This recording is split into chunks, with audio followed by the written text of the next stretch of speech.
आज मैं आपको एक ऐसी स्ट्रेटजी बताऊंगा जिससे आप एज अ डिजिटल मार्केटर बहुत ग्रोथ कर सकते हैं और अपने क्लाइंट्स को भी बढ़ा सकते हैं। देखें, हर बिजनेस के लिए, हर कंपनी के लिए डिजिटल मार्केटिंग एक ऐसी फील्ड है जो बहुत ही जरूरी है। Amazon, Shopify ये तो सारी ट्रेंडिंग में है, इनसे भी पैसा बनता है, लेकिन Amazon और जो Shopify करते हैं वो भी डिजिटल मार्केटिंग करते ही करते हैं अपने बिजनेस की। ऐसे कोई भी बिजनेस ग्रो नहीं हो सकता। ऑनलाइन प्रेजेंस के लिए डिजिटल मार्केटिंग बहुत ज्यादा जरूरी है। तो आजकल बहुत सारी अवाम टिकटॉक, फेसबुक और गूगल पे लगी हुई है। हम अपनी कंपेन रन करते हैं, इनके ऊपर एक टारगेटेड ऑडियंस सिलेक्ट करते हैं हम, और अपने एड्स वगैरह चला के हम अपने बिजनेस की ग्रोथ करते हैं। तो आप एज अ डिजिटल मार्केटर कैसे अपनी सर्विसेज दे सकते हैं और कैसे ग्रोथ कर सकते हैं, ये मैं आपको आज बताऊंगा। तो सबसे पहले, अगर आप किसी को कहते हैं कि एज अ डिजिटल मार्केटर मैं अपनी सर्विसेज आपको देना चाहता हूँ, अगर आपने अपनी बिजनेस की ग्रोथ करनी है तो मुझसे राब्ता करें, तो वो आपसे क्वेश्चन करेगा कि आप हमें कितनी सेल्स जनरेट करके देंगे। तो आपको उसका आंसर नहीं आएगा, क्योंकि आपने जब कंपेन रन ही नहीं की तो आपको ऐसे कैसे पता चलेगा कि सेल्स कितनी जनरेट होंगी। आप अगर कोई $500 लेता है सर्विसेज के, तो अगर आप भी $500 उनको फीस कहेंगे तो वो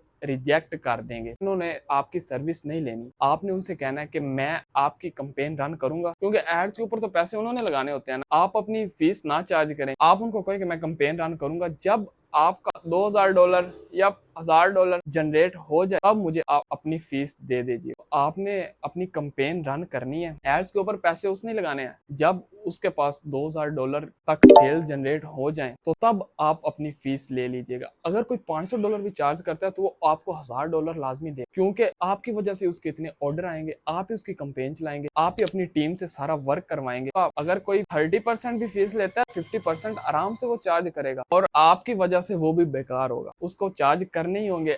आगे आप जो कंपेन चलाएंगे, जो उसके एड्स रन करेंगे, आप अपनी मर्जी से फीस ले सकते हैं उससे। उसको भी पता चल जाएगा कि ये मुझे सेल्स जनरेट करके दे रहा है, ये ट्रैफिक ला रहा है, तो इसको भी देना मेरा हक बनता है। इस तरह आप as a digital marketer clients ला सकते हैं। ये एक स्ट्रेटजी होती है क्लाइंट्स लाने की। तो अगर आपसे कोई क्वेश्चन करे, आप उसको कहें कि मुझे तो क्लाइंट्स ही नहीं मिल रहे, आपके डिजिटल मार्केटिंग भी की हुई फजूल है। आप डिजिटल मार्केटर हैं, अगर आपके पास क्लाइंट नहीं आ रहा तो आप अगले को किस तरह से क्लाइंट्स ला कर देंगे। तो इस तरह Amazon है, Shopify है, और कोई भी ई कॉमर्स बिजनेस है, अगर सबको डिजिटल मार्केटर की जरूरत पड़ती ही पड़ती है। तो आपको भी लाजमी डिजिटल मार्केटिंग सीखनी चाहिए, क्योंकि डिजिटल मार्केटिंग का बहुत स्कोप है। किसी भी बिजनेस की ऑनलाइन प्रेजेंस के लिए डिजिटल मार्केटर की उनको जरूरत पड़ती है। तो डिजिटल मार्केटिंग में बेसिकली क्या क्या आता है, आपको एसईओ सीखना होगी, सर्च इंजन ऑप्टिमाइजेशन, यानी कि हम किसी चीज को रैंक करने के लिए एसईओ का यूज करते हैं।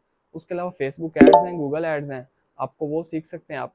यानी कि डिजिटल मार्केटिंग में बहुत सारी चीजें आती हैं जो आप सीख सकते हैं। अपने प्रोडक्ट की मार्केटिंग करने के लिए कुछ भी आपको सीखना होगा। तो अगर आप भी डिजिटल मार्केटिंग में सक्सेसफुल होना चाहते हैं तो ये स्ट्रेटजी लाजमी याद रखें, क्योंकि इस स्ट्रेटजी की वजह से आप कामयाब हो सकते हैं। अगर आप डायरेक्ट क्लाइंट से पैसे चार्ज करते हैं और उनको कोई सेल जनरेट करके नहीं देते, तो कल को वो क्लाइंट आपके पास नहीं आएगा और आपकी मेहनत भी सारी फजूल होगी, क्योंकि आप सेल ही नहीं जनरेट करके दे पा रहे। तो इस तरह उस पैसों का भी कोई फायदा नहीं है। आप पहले सेल जनरेट करें, उनको अपना काम करके दिखाएं। अगर उनको आपका काम पसंद आए तब उनसे पैसे चार्ज करें। इस तरह उन पे भी अच्छा इंप्रेशन पड़ेगा आपका, तो वो भी कल को आपसे सर्विस लेंगे। तो अगर वीडियो पसंद आए तो चैनल को सब्सक्राइब कर लें और बेल आइकन प्रेस करें।